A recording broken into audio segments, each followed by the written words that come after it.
பிரியமானவர்களே, இயேசுவின் நாமத்தில் உங்களை வாழ்த்துகிறேன்.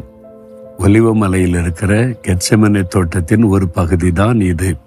இந்த தோட்டத்தில் தான் இயேசு வந்து மிகுந்த பாரத்தோடு வியாகுலத்தோடு ஜெபித்தார்.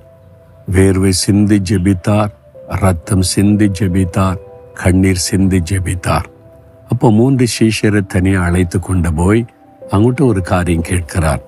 என்ன சொல்றார் தெரியுமா? மத்தேயு 26:40 நீங்கள் 1 மணி நேரமாவது என்னோட கூட விழித்திருந்து ஜெபிக்க கூடாதா என்பதாய். என்று உங்களை பார்த்து சொல்ல, என் மகனே மகளே, நீ 1 மணி நேரமாவது என் கூட விழித்திருந்து ஜெபிப்பியா? உன்னால ஜெபிக்க முடியாதா? என் கூட சேர்ந்து ஜெபிக்க மாட்டியான்னு ஏக்கத்தோட கேட்கிறா. இப்படி கூட ஆண்டவர் கேட்பாரா? நீங்க உங்களுக்காக ஜெபிக்கிறீங்க, எனக்கு சுகம் கொடுங்க, விடுதலை கொடுங்க, பிள்ளைகளை ஆசீர்வதிங்க, எல்லாம் ஆண்டவர் தர்றாருல.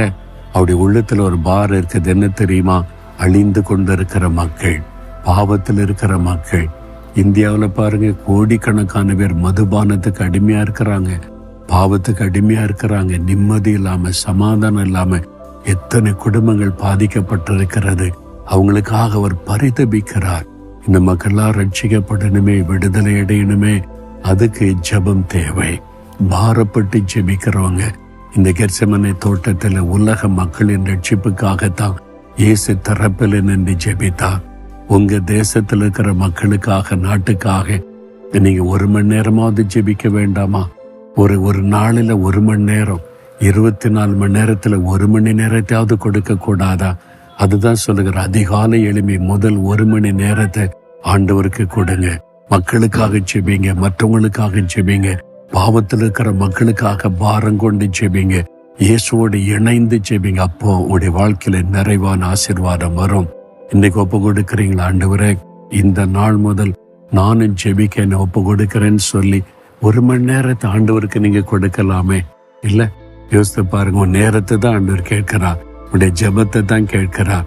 இன்றைக்கு ஒரு தீர்மானம் பண்ணுங்க, நான் ஜெபிக்கிறேன்னு சொல்லி உங்களை குறித்த மகிழ்ச்சி அடைவார். ஒப்பு கொடுக்கிறீங்களா? இயேசுவே, 1 மணி நேரம் என் கூட சேர்ந்து ஜெபிப்பியான்னு கேட்கிறீங்க. நான் ஒப்பு கொடுக்கிறேன். என் தேசம், என்னுடைய மக்கள் ரட்சிக்கப்பட, மீட்கப்பட, ஆசீர்வதிக்கப்பட ஜெபிக்க ஒப்பு கொடுக்கிற இந்த பாரத்தை எனக்கு தாங்க. இயேசுவின் நாமத்தில் ஜெபிக்கிறேன் பிதாவே. ஆமேன், ஆமேன்.